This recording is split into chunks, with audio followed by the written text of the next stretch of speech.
Welcome to Village Church. My name is Michael Chinchilla, and this is my friend Catherine, and we are here to welcome you. If you've been here 100 times, or this is your first time, welcome. We are in a very exciting time at our church where some of our sites are relaunching, and our site staffs are coordinating with venues, and they're trying to navigate COVID policies. And so we would ask if you would pray for us during this season, and if you're someone who actually wants more information about this, you could actually register for our newsletters at thisisvillagechurch.com/newsletters. And if you're the kind of person who just wants to serve with us and volunteer or any action steps from this service, you can go to thisisvillagechurch.com/nextsteps. I am so excited to hear that some of our sites are finally starting to open up again. And I just want to let you know that our village kids and our village youth is still continuing to happen and will continue to happen as the sites continue to open up. So if you have any kids at anywhere from age kindergarten to age 18, I encourage you to check this online. It's gospel-filled content for your children, and you can go online and check that out. Let's continue to praise together.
My name is Rick Morris, and I live in Winnipeg, Manitoba.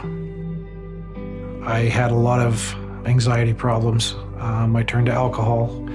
I turned to drugs.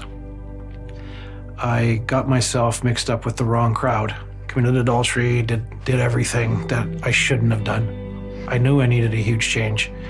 I didn't know if I was ready for that yet. I was walking around angry all the time. I was never happy. It took me into a real dark place, and unfortunately, I didn't think that God could pull me out. At that time, I wasn't even considering God.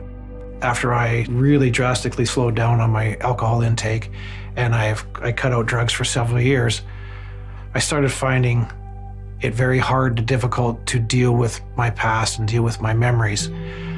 And at the time, I didn't realize that it was the sin that I was trying to get rid of. And I tried forgiving myself for a few years.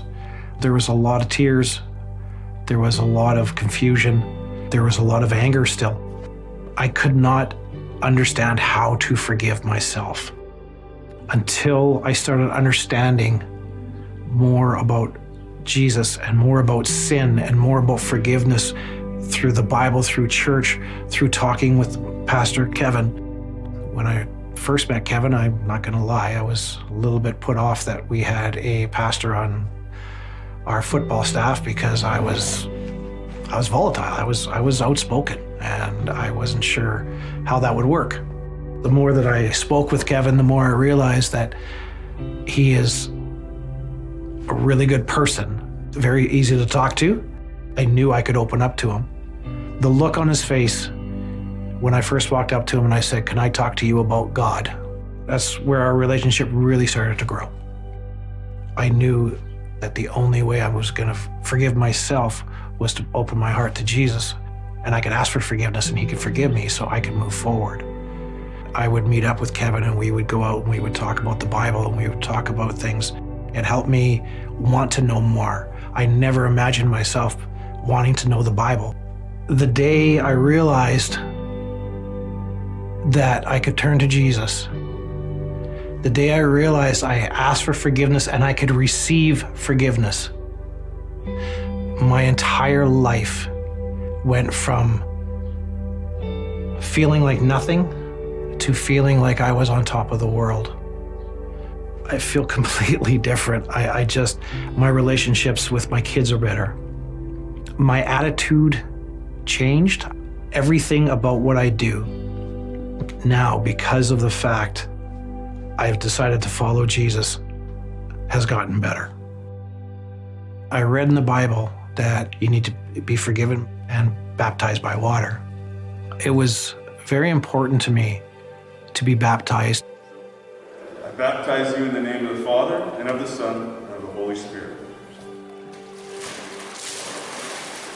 It cleansed me. It made me feel like my sins were washed away and I can move forward. I feel like the bad me has died and the pure me has risen. For so many years, the path I was on, it was like a winding road, and there was ups and downs and ups and downs. If somebody would have told me 10 years ago that I would be sitting here today talking about God, I would have said there's not a chance. But of course, God had a different path for me, and he brought people in my life that needed to be there. Village itself has given me an absolute second family. I am now part of a community group that meets every Tuesday night. The people there are fantastic. The doors that Village has opened for me through watching it online and through being part of it here in Winnipeg has changed my life. And anytime I think about my past, anytime I think about driving through the city, I see houses I used to party in, anytime I do, I think of Jesus and I talk to him and I thank him for the forgiveness. And I am so looking forward for the years to come because I can't wait to keep learning and just experience life like this, because this is the greatest life you could live.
Hey, Village Church, so glad that you are with us. Pastor Mark here. Thanks for joining us from all over the world. We're super excited that you are part of this church online, but also we have exciting news for our physical locations that gather in Canada. The Calgary site, you guys get to actually gather today. This is your first day of gathering, July 4th. In person, of course, you've texted and registered, and there's a certain amount of people at certain times, and this is the way we're doing it 2 weeks from now on July 18 at our Greater Vancouver area sites. All of those sites, other than our Surrey site, is able to gather physically, in person. There's certain restrictions going on. You have to, text in and say, I'm coming and all of that. So hopefully you're on the newsletter. We know you're coming, you register, but we're super excited. This is a great first step, and we're working with the Ministry of Education around the Surrey site, the Bell Center site, in order to get in there as soon as possible as well. So stay tuned if you attend that site. Super exciting though. What a moment. We get to start to regather, and hopefully that just continues to grow and grow and grow. So God bless you guys. So glad you're with us. John chapter 5. We are now in chapter 5. Let's go. Here's the thing. It's a brand new section. So the way that scholars usually break up the Gospel of John, they say chapter 1 to chapter 4 is one section, and now we're in another section that runs from chapter 5 to chapter 11, and we're going to see some really cool things. In fact, a lot of scholars, and as I've reflected on chapter 5, I begin to realize more and more that it's one of the more interesting, one of the more important chapters in the whole Bible. We're going to see in a week or two one of the most important sermons in the entire New Testament that Jesus ever gives. One of the deepest, most compelling sermons is in this chapter. But there's something that happens to set all of that up. And it has to do with who Jesus is, his identity. And I realized this is such an important question, and here's what I mean by it. So 2 nights ago, my daughter wants to go down to, there's a beach near our house, and she's meeting some friends for a little birthday party, all COVID, regulations intact. And I drop her off, and I leave, and then I come back to get her. And I pull up, and I'm listening to some sappy, sentimental country song, all right? Just like, and I want my dog back and my boyfriend's, but whatever it was, I don't even remember what it was. And I'm sitting there feeling all sentimental, and I'm pumping this music. I got my windows down, and I'm kind of a closet. Like, I don't tell people I'm like the sappy country sentimental guy, but sometimes it grabs my heart. And so I'm like doing this thing, and I realize my windows are down, and there's a whole bunch of like cool people, walking toward my car. And I realize I just turned the music all the way down. And I realized at that moment, I'm embarrassed by this, all right? And I'm like, who am I really? If I really like this, why don't I just tell the world? Why am I hiding this? Why am I turning down this like sappy country song? I should be like, yo, players, what's up? But I don't. And this is all of us. We hide stuff, right? We're afraid to kind of tell the world who we really are, because we think there's going to be a negative reaction. We think people are going to criticize us. You think people are going to sell us out. We think people are going to do all of these things. And that is literally what begins to happen to Jesus now. He is about to commit a crime. And this crime, this moment, even though we don't really see it when we start to read it, what we begin to realize is what is about to happen in Jesus' life. He's about to commit a crime that then leads to a trial where people start to say, let's put him on trial. We got to actually think about that. We got to put this guy away. We're going to end up killing this guy. So this is where CSI begins in the Gospel of John, right? This is Law and Order now. Now, we don't see it because it's so innocent what he's about to do, but it's super scandalous. So here we are. Let's jump into it. John chapter 1. Here's what happens. After this, meaning what had gone on in chapter 4, there was a feast of the Jews. Now, one of the things we have to understand is now, starting in chapter 5, we're going to hit a whole bunch of feasts, a whole bunch of celebration points, a whole bunch of moments in the Jewish calendar. There's a whole bunch of feasts. And what we're going to see is John starts to lay them out. We get a feast in chapter 5, chapter 6, chapter 7 to 8, chapter 9, and chapter 10. All the major feasts of Judaism now come into play, and Jesus does something around them in that moment in order to create like a shock wave to go through the culture. He is about to throw grenades in the culture because he wants to take all of these symbolic meals that mean stuff. See, most of us Gentiles, we're walking around, we don't have like, the closest thing we have to this is like a Christmas or an Easter dinner or something where we have symbols, stuff you don't even know why it happens anymore, right? You're like, why do I fill this? Like, I remember when I got married. So my mom used to fill up our, we had these stockings, they were about that big. And it was mostly like toothpaste and, certs or whatever. Like it was all just this random, whatever. And then you'd get to your gifts and I'd have like a couple random gifts, like a shirt or whatever. And then I get like one big gift. I was like an $80 gift or something growing up. I was like, okay. So then I got married and, my wife started to, civilize me and make me learn things about the way things should be. And all of a sudden our stockings were this big and they were filled with all this like real gifts. So then I had to learn, oh my gosh, I can't just buy, a pack of Halls for my wife on Christmas and stick it in the stocking. It's got to be thought through. It's got to be this. It's got to be that. And then everything's individually wrapped, supposed to be in this stocking. Oh my gosh. So then we started to do this, and then the kids don't just get that, but then they get this, and then they all need the same thing. And I'm like, oh my goodness, this is crazy. And so you begin to go, why do we do that? Why stockings? Why trees? Why are we putting up trees and leaving them there for 9 months? All of these little things that we do where we try to set it exactly nostalgic as we grew up or whatever, they all have these meanings. And the Jews are embedded in this kind of symbolic reality in their life. And they have feasts to celebrate what God has done throughout history. And Jesus is gonna walk into all those feasts and he's gonna just start blowing them up. He's gonna start to say, here's what's crazy. Hey, the Passover feast? Hey, this feast, that feast? All of these are actually about me. They were all pointers to me. You think when you get together and celebrate the feast of Passover, do you think the blood of that little lamb that you spilt and you put it over your doorpost and the wrath of God passed over you, Israel? Do you think that was it? Do you think that little thing could actually take care of the sin of the world? No. Don't you understand? It was all a pointer to me. My blood is going to be shed as the Lamb of God who takes away the sin of the world. That's what this feast is really about. That's what every story all through your history, Feast of the Jews, is really about. It's all been pointing to me. So the stage is set. He walks in, it's Times Square, New Year's Eve, right? And Jesus walks into Times Square and New Year's Eve, and he grabs the mic away from Dick Clark or whoever's leading the thing. It goes, check it, play us. Let's go. I have something to say. So we just read that little phrase. We're like, the Feast of the Jews, must be nice. That's what's going on, all right? So he says, and Jesus went up to Jerusalem. So Feast of the Jews, he's about to do an act that's gonna turn everybody toward recognizing, because he's gonna heal a guy, not to spoil the story, heal a guy and it's on the Sabbath and they don't like it. And what I love about this, just to get in our brains, is he's about to do something at 30,000 feet, guys, where he's gonna love someone even though it's gonna cause him pain. He's about to love on a guy and change his life, a guy completely paralyzed, and everyone's gonna turn on him and it's gonna become a crime drama about this act because it's done on the Sabbath during a feast of the Jews.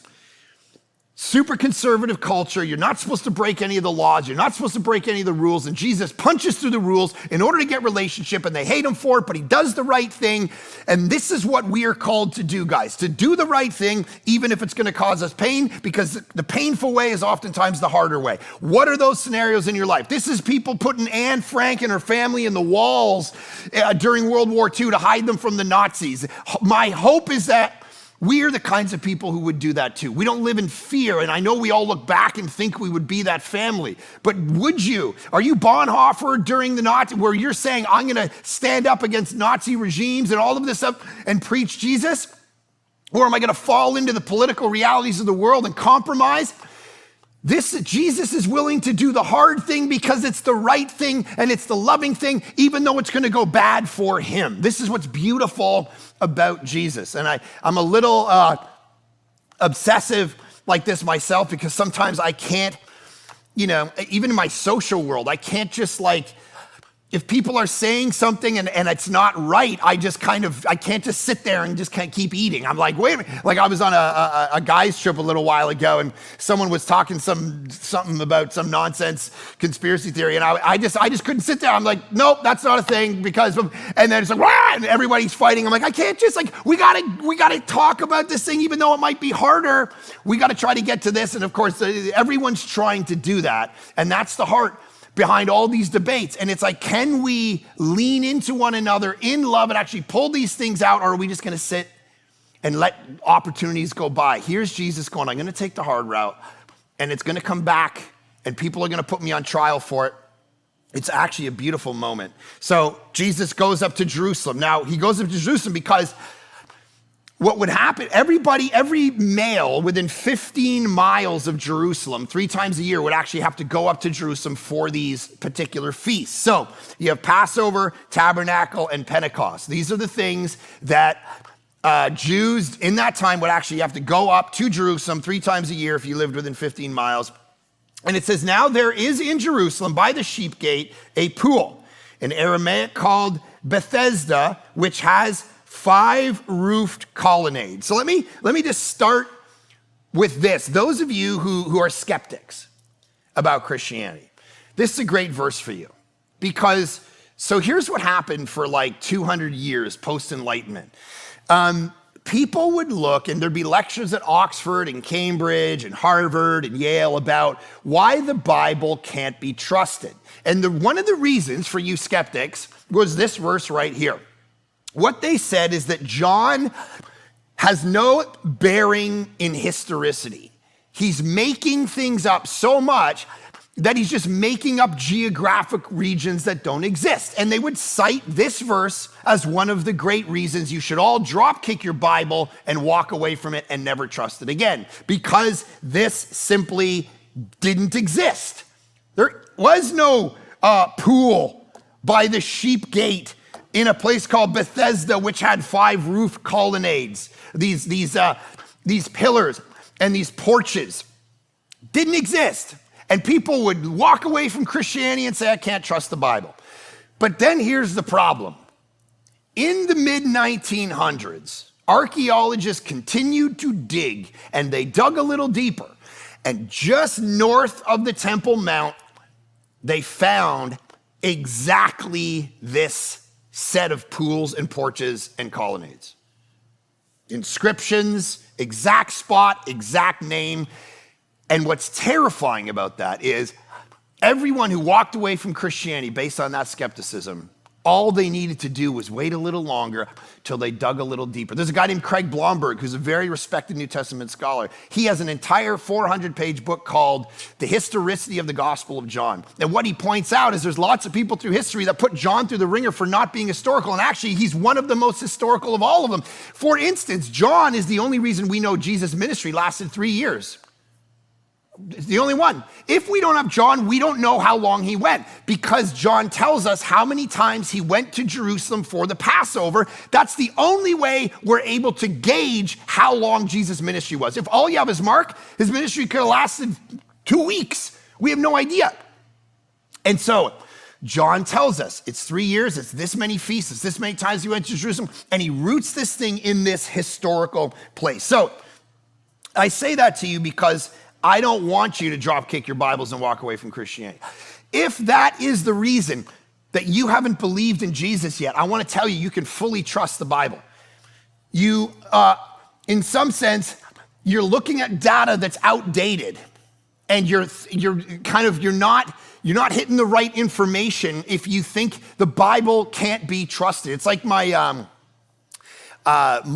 daughter and I, so we're watching these movies I was telling you guys. I'm trying to show them like some of my favorites.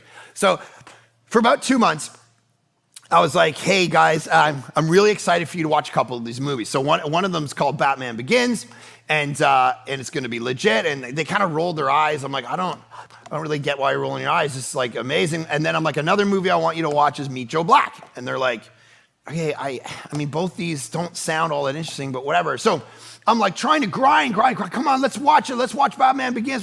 So finally they're like, fine. So we sit down and turn on Batman Begins, and the title comes up.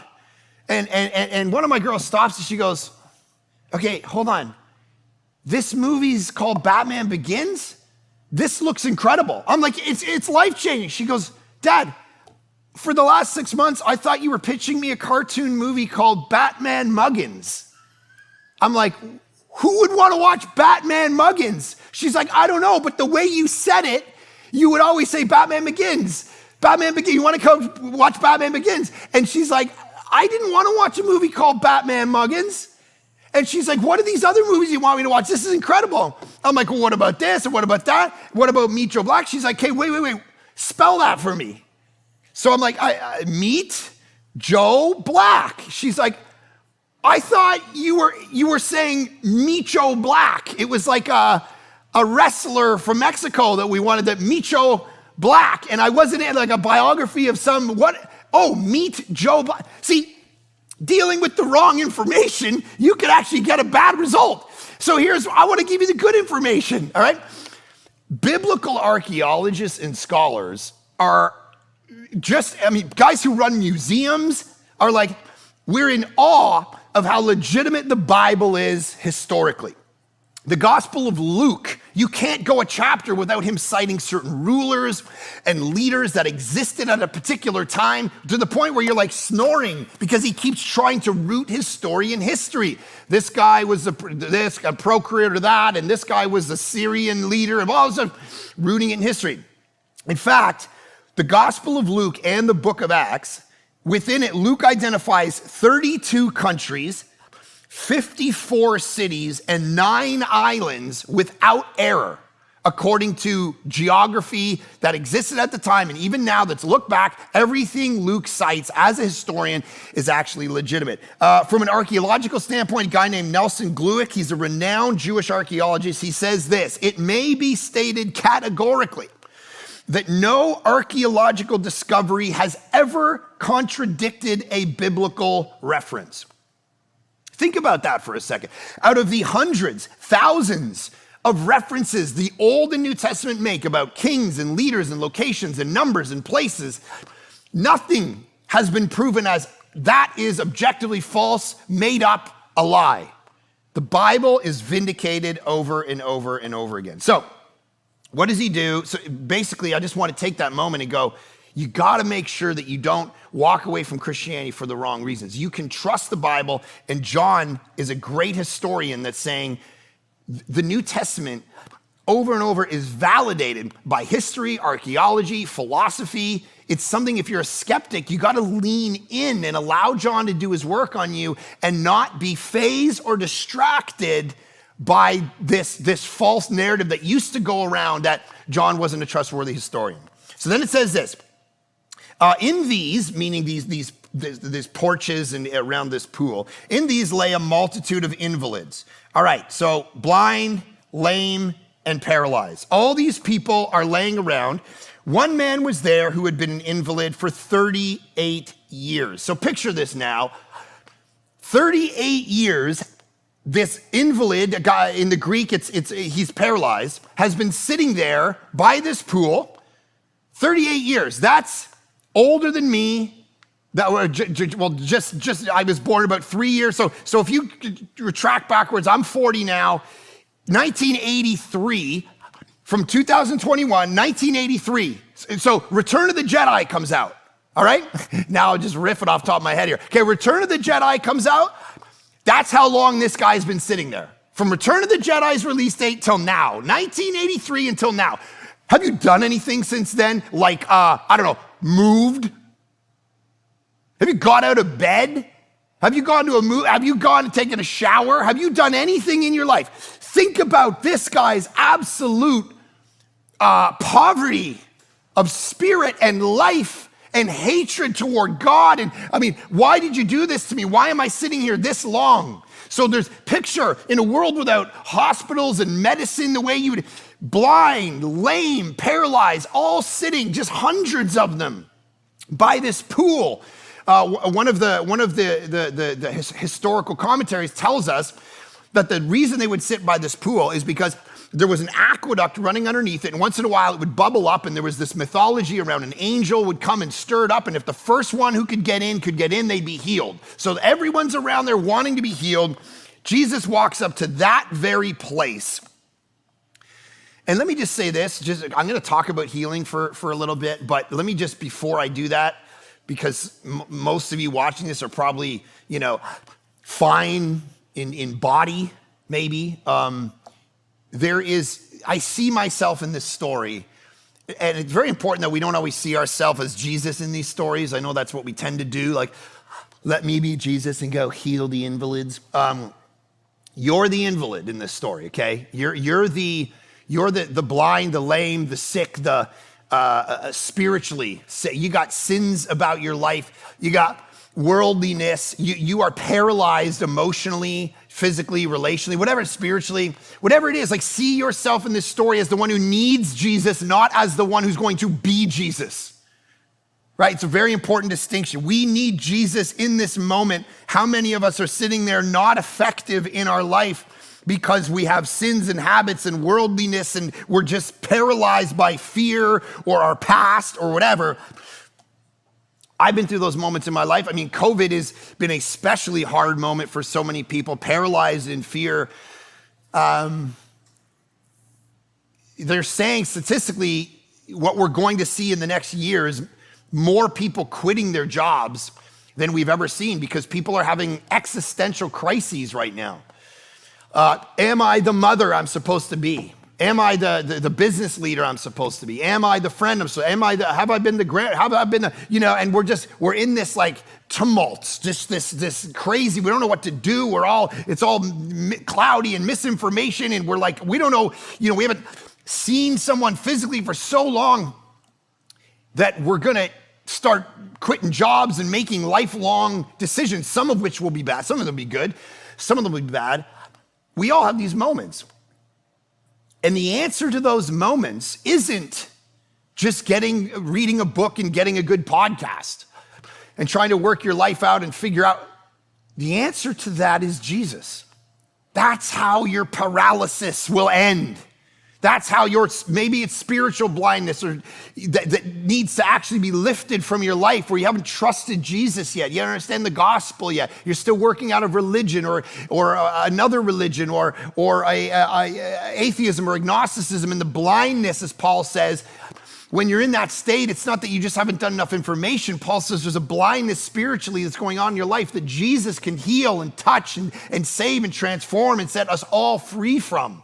And so, now, many scholars have pointed out that this guy was in the worst scenario you could basically be, because here he is sitting in this pool, and Jesus leans into him, right? We're gonna see, look at this. When Jesus saw him lying there and knew that he'd already been there for a long time, he said to him, "Do you want to be healed?" Now, of course, he's gonna heal him in a sec, but here's what I love. Jesus looks at the guy who's been lying there for a long time, and he moves toward him, not away from him.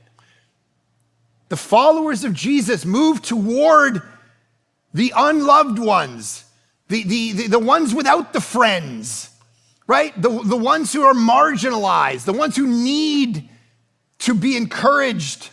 Think about that for your own life. At any age and stage you're watching this. This might be your high school student, and you got the kid who's always made fun of, and they don't have any friends. Do you lean in or away because they're not part of the cool crew? If you're an adult at the party, do you lean in or away from the people who is the uncool one? Maybe the one, it's hard to hang out with people who are struggling, isn't it? It's easier to go through the ones who have arrived, who are doing well, because they don't drag you down with their emotional baggage. And here's Jesus doing the opposite. He leaves the ones who might just be blind, and he moves toward the guy who has paralysis for 38 years. 38 years. This is a move of justice toward the marginalized.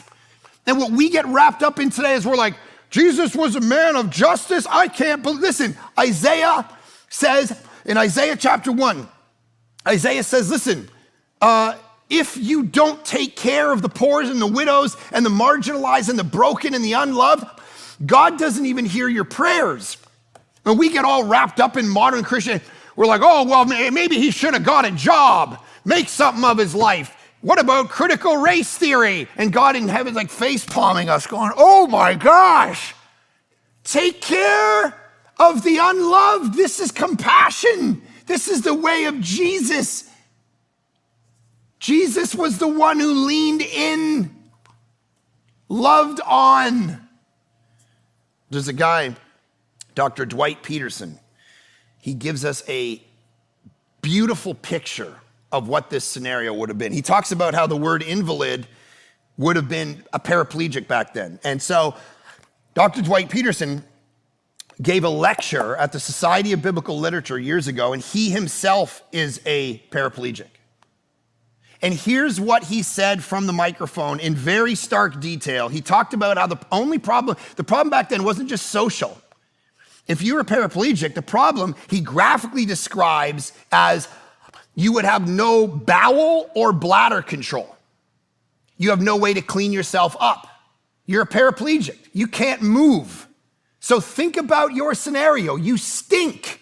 You're disgusting. You have stuff all over you from going to the bathroom over yourself all the time. And Jesus starts talking to the guy nobody's talking to anymore. He starts loving on the guy nobody's loving on anymore. I love this. And can I say something, not to take like a shrewd angle to this? Do you know how to get ahead in life? Stop thinking about you and start thinking about the people around you, and like make conversations about them. Ask them, like look at Jesus. I mean, this is Dale Carnegie, How to Win Friends and Influence People. Principle number 1. Do you want to be healed? You know what everyone thinks about? Themselves. Jesus asks a question. You know, if you're in a relationship with someone and you've been hanging out for, 10 years and they never ask you about you, how you're doing, what's going on in your life, it means they're a narcissist.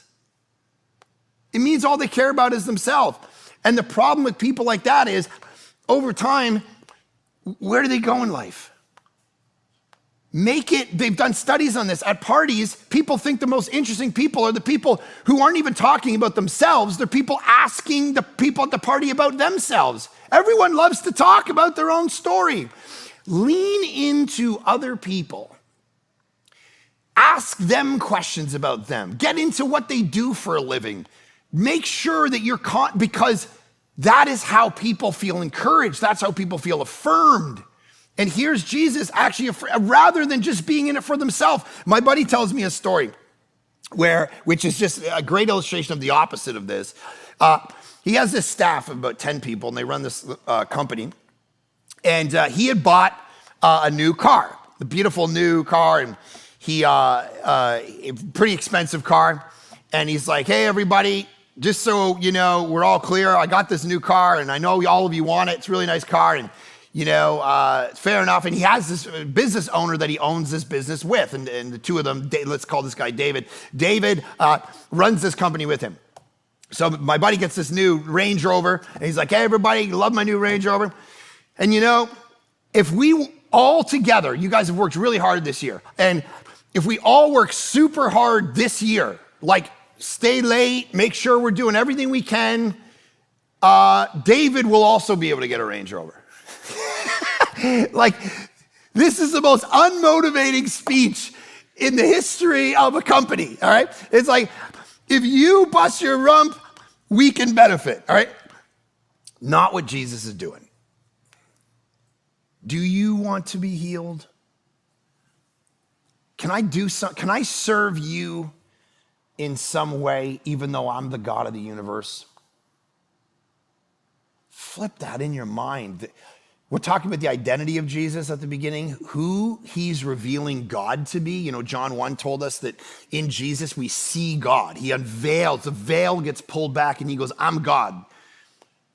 All through history, you You serve God. You can't even look. You can't even, and here's God comes down into flesh and then starts asking, how can I serve you?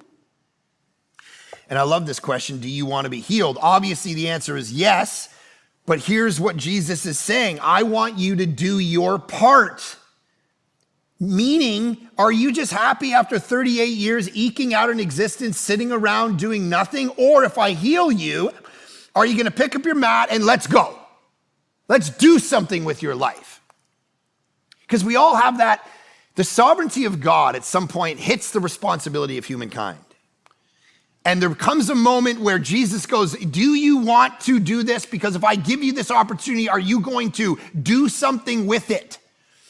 Right? We have choices to make. And God's not going to overthrow those choices and save you from yourself, which is why you need wisdom. Well, whole books in the Bible are wisdom literature. Why? Why? If God is just going to make everything happen, then I don't need to be wise. But God goes, I need you to understand how to make choices for yourself at whatever age and stage you're at. In my devotions right now, I'm going through 1 and 2 Samuel.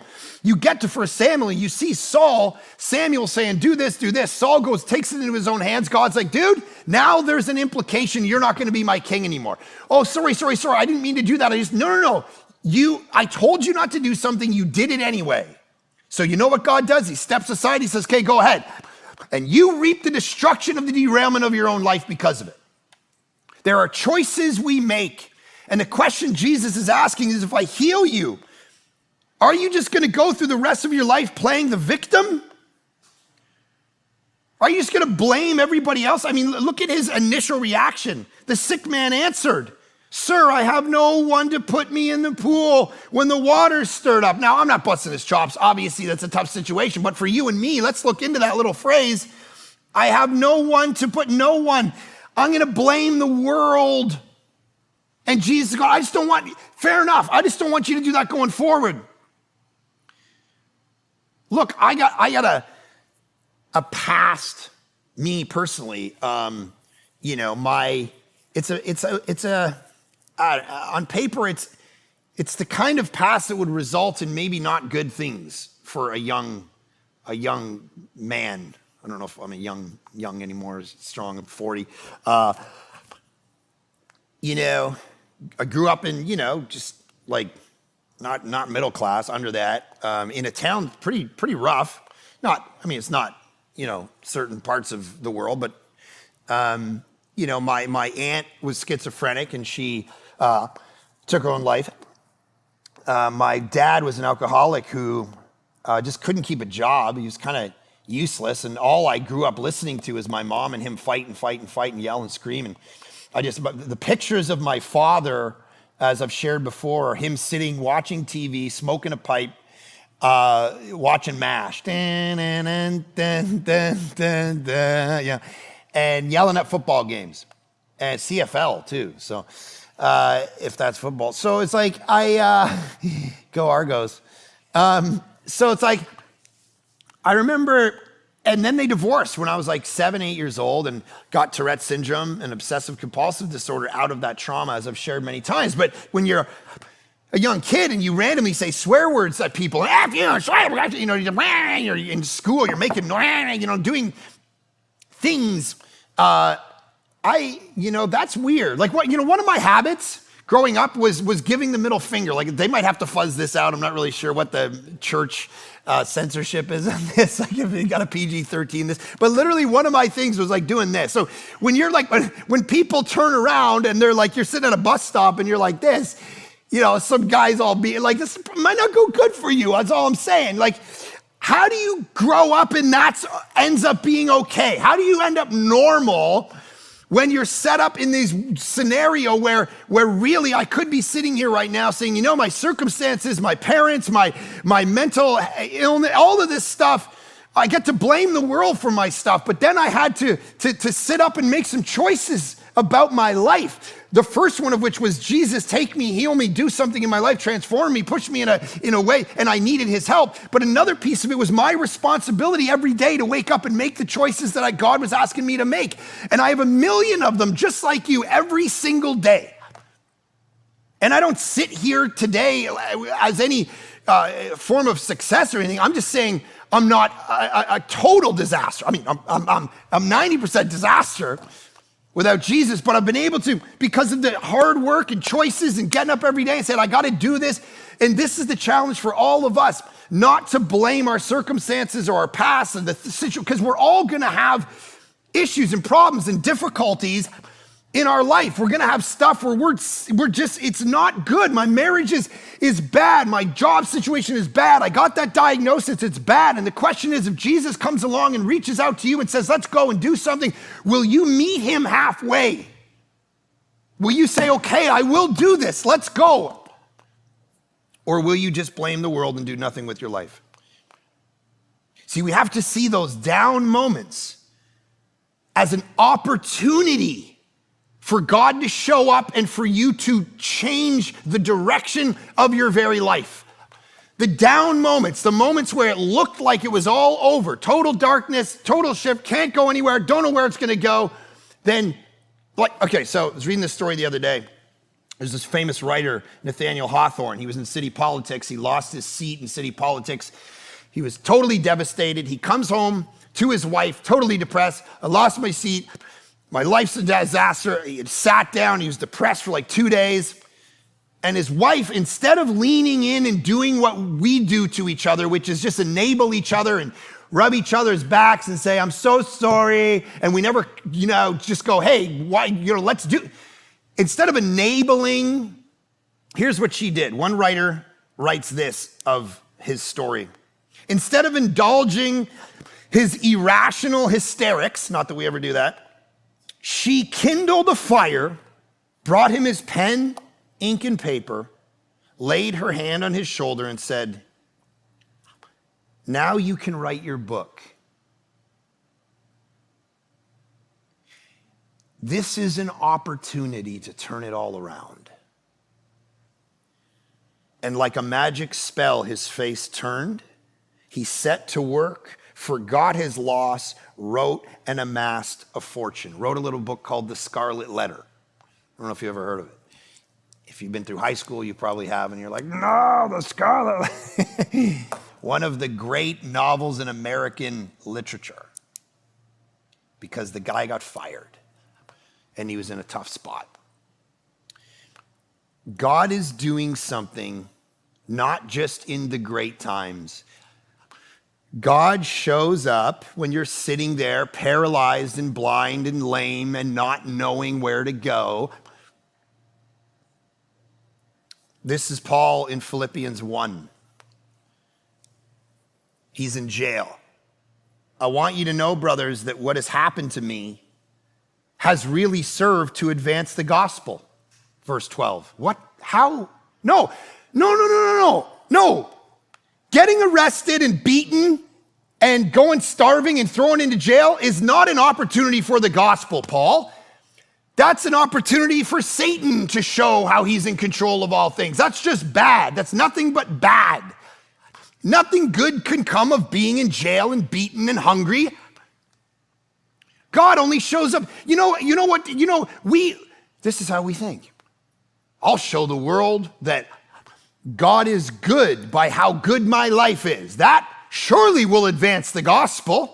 How comfortable I am, how successful I am. Look at my photos. Everyone's gonna go, oh my goodness, look at their perfect life. Give me Jesus. My suffering is an opportunity to advance the gospel. That's what Paul says in Philippians chapter 1. My suffering, the bad times, maybe for some of you, this moment. I was reading Tim Keller, who's a pastor in New York City, great writer, great thinker, was a pastor for 30 years in New York. Now he's diagnosed with cancer that they say is terminal in some way, maybe 2 or 3 years to live. And he said in a podcast I listened to, in an article I read recently, he said, and this is crazy, I wouldn't trade this. I wouldn't want to go back to my lack of intimacy with Christ that I had before I had this diagnosis. Wouldn't trade it for the world. Come on. How is that even possible? Those of us who've not been to the brink have no idea the sweetness of Christ. That once you taste it, you don't want to go back to the good times. A guy named Thomas Vincent, years ago, on his day before he died, he was a great thinker, wrote a treatise on loving God, one of the only books on loving God I've ever read, and it blew my mind. But the night before he passed away, here are the words that Thomas Vincent wrote. Hasten, oh hasten, death. Where's your bow? Where are your arrows? Come, come, come. I am yet in the body. I am yet on earth, but it is in heaven. Heaven, heaven I would gladly be. I seek death, but cannot find it. How long, O Lord, holy and true? He said to his physician, why do you come to keep me out of heaven? Dear Jesus, come and take me away. I have no business here. My work is done. My hourglass has run out. My strength is gone. Why shall I stay behind? Oh, come. How long shall I wait and cry? How long shall I be absent from you? Take me to yourself. Give me possession of that happiness which is above, the vision of yourself, full fruition of yourself without any interruption or end. Dear Jesus, how long before you send your chariots come down to me and take me up to you? The next day he's gone. The sweetness of knowing Christ, the beauty of it, that is in the grip of the squeeze, the grating, the difficulty is where you find the sweetness. It's where you find the opportunity for the advancement of the gospel. Those moments of suffering and difficulty that we're all in some way, but some of you at different levels, they make us pay attention.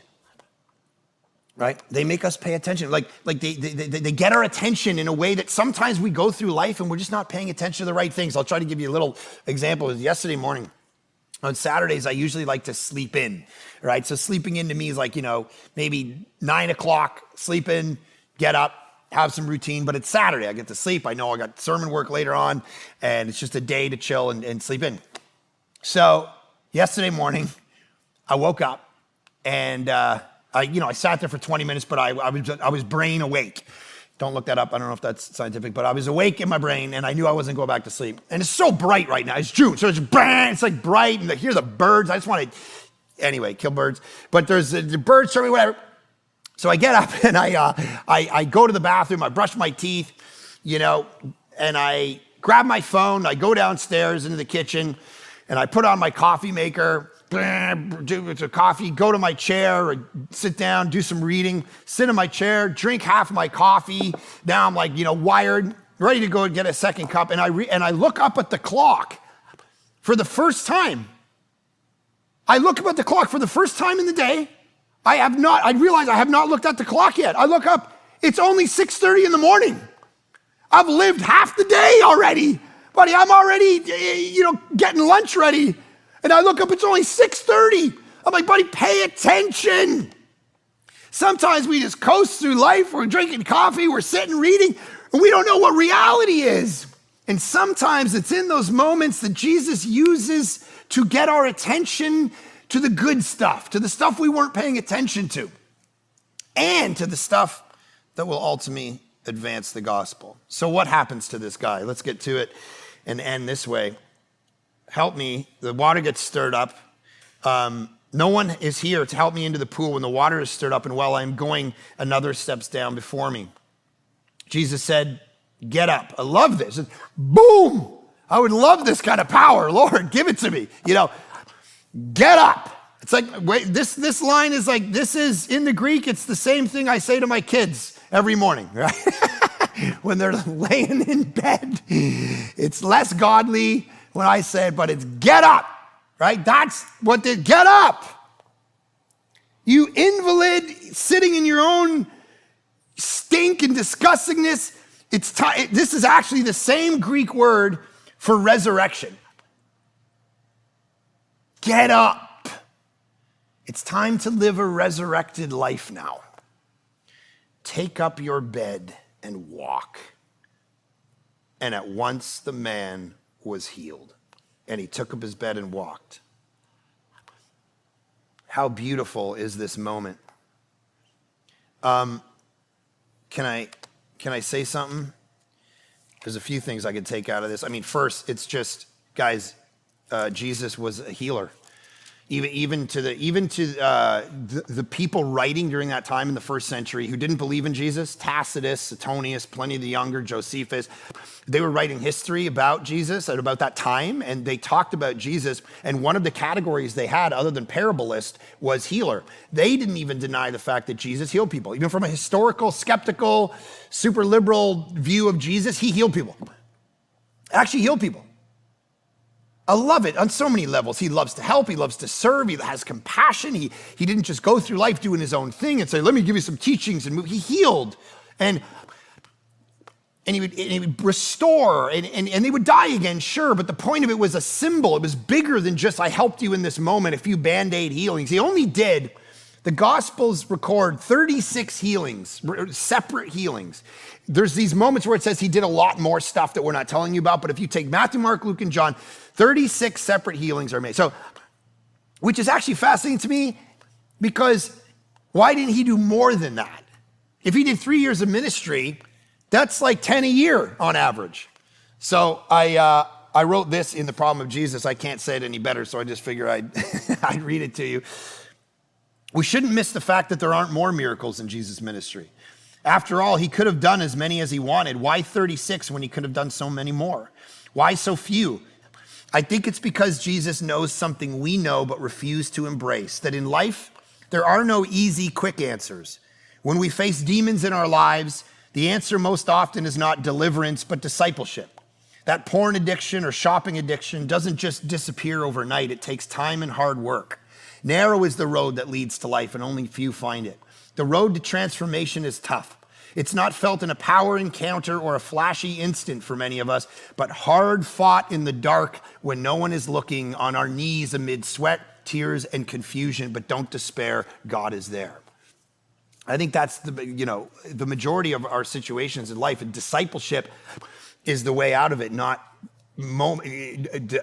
deliverance encounters that are a guy dressed up in a spacesuit going, Rah! And then all of our problems are gone. It's the getting up and walking. It's the daily grind every day after the healing that we see in this guy. So can I just take another angle on this too? This is not a faith healing. That's what I love about this. Okay, so for those of you, I'm an equal opportunity offender. All right, so meaning depending on the text, I offend liberals and conservatives. All right, they both get mad at me, I get it. Email me at johnbroadhead@thisisvillagechurch.com. I'll read all of those. The Baptists get mad when I say I believe in tongues. All right, the Presbyterians get mad when I say I believe in healings and deliverance. The Charismatics get mad when I push against what I'm about to push against right here. Everyone gets mad at me when I say I don't believe in the rapture. The reality is this, okay? The reality is this. This guy didn't stir up faith and believe if he could just have enough faith, he would believe in Jesus. In fact, you ready for this? He didn't even know who Jesus was. Wait, what? Listen to the later verses that we're going to hit next week. Now that day was the Sabbath. So the Jews said to the man who'd been healed, "It's not lawful for you to take up your bed." But he answered, "The man who healed me, that man said to me, 'Take up your bed and walk.'" They said, "Who's the man who said, 'Take up your bed and walk'?" Now the man who had been healed did not know who it was. Verse 13. Mic drop, Peter Popoff in the 70s and the 80s on television telling you the only way you're going to be healed is if you have enough faith. We've heard this a million times. And then he gets exposed as he becomes a multimillionaire because he's on stage and his wife's out in the audience getting information from people and feeding it to his ear. And he's like, it's like, this is people saying, if you don't get healed, it's all on you. And here's this guy, he gets asked, hey, what do you want? D.A. Carson, who's this great New Testament scholar, here's what he says. This verse reads less like an apt and subtle response to Jesus' question when he says, do you want to be healed? And the guy's like, well, no one can help me. More as a crotchety grumbling of an old and not very perceptive man who thinks he's answering a stupid question. It's like he's not full of Christological, perfected faith in the finished work of the crucified and risen, and he only has so much of it, and then he gets healed. He doesn't even know who he's talking to. God moves first. Jesus moves on him, not because the guy's faith could do enough, because that puts the onus back on you. And how many people have I watched struggle under the weight and the burden of that kind of theology that says if you got problems in your life, it's all because of you? That's called karma. That's not Christianity. Jesus moves and heals not based on the guy's amount of faith. There are moments in the New Testament where that does matter. And sometimes in our life, that might actually be a thing, but that's not this. This guy doesn't even know who he's talking about. And here's what's beautiful about it. To come back to why Jesus doesn't heal more and more and more. Listen, in verse 14 of the same story, afterward, Jesus found him in the temple and said to him, see, you're well. Listen to this, guys, listen to this. Some of you, all you're looking for is a physical healing. All you're looking for is God, fix my bank account. All you're looking for is give me this temporal success in this moment, this worldly thing, solve my problems. And then we ask the question, why only 36? Listen to this. Sin no more, that nothing worse may happen to you. Wait a minute. You heal my disease, which I think is my biggest problem, 38 years and sitting in my own stuff. Then you walk up to me 20 minutes later and you tell me that actually I got a bigger problem, which is sin. Some of us sitting around thinking we're going to solve all our problems by solving all this temporal stuff. And Jesus is going, guys, there's worse things than having a disease. That nothing worse may happen to you. Verse 14, dying and going to a Christless eternity without your sin solved by the cross and the resurrection of Jesus is far worse than the temporal problems that you face in this world. That's what he's trying to tell this guy, and that's why there's only 36, because every single one of these people went on to die again.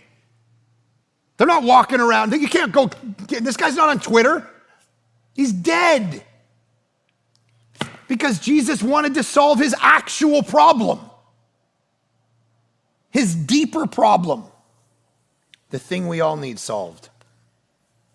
Our sin, our emotional, spiritual well-being solved by the person and the work of Jesus. And we get that wrong when we only focus on the temporal things that are right in front of us that are going to make the next 3 months good. And Jesus is working on a far bigger picture. So Lord, give us the perspective that in those moments you are alive and well and transforming and healing and calling us, inviting every single one of us into a story where we get to talk of the glory of God in the midst of pain, in the midst of difficulty, not in spite of it. And that in those moments, we would see them as opportunities for the advancement of the gospel. And therefore, we commit ourselves to be vulnerable, to be broken vessels in front of people, to invite people in, to not be afraid of it, to let them see the glory and the beauty and the bigness and the goodness of you, not in our goodness, but in the midst of our brokenness. Literally what this story does. Let our lives reflect it. And those who haven't trusted you yet, Jesus, to solve their sin, that they would do that right now in this moment. They would give their life to you. Solve my sin. Thank you for dying on the cross, shedding your blood for my sin, rising again from death to save me from my sin.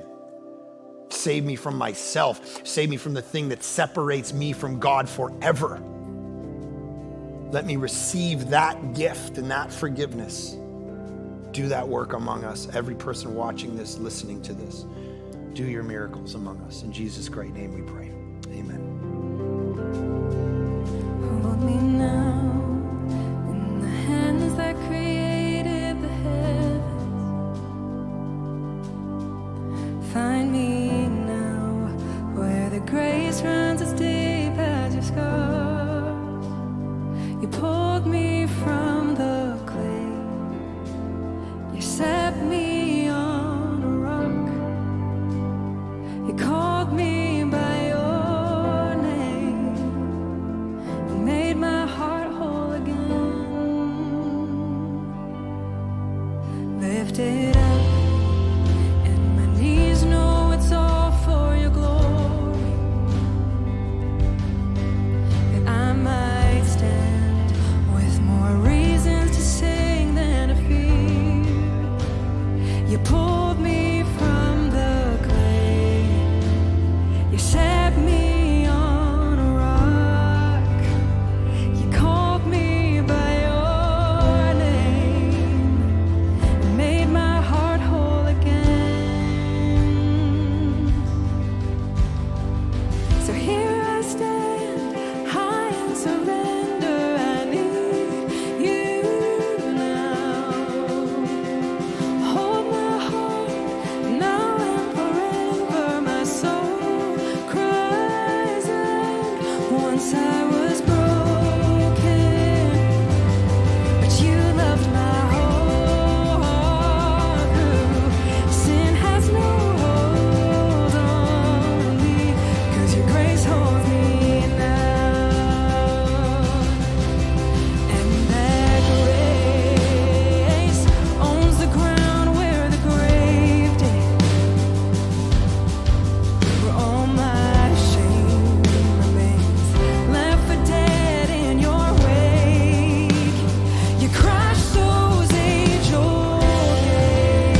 Thank you for joining us today. So wonderful to see so many people transformed into fully devoted followers of Jesus.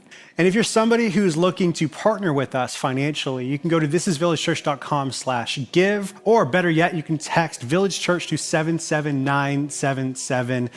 Thank you so much for being here. We will see you next time.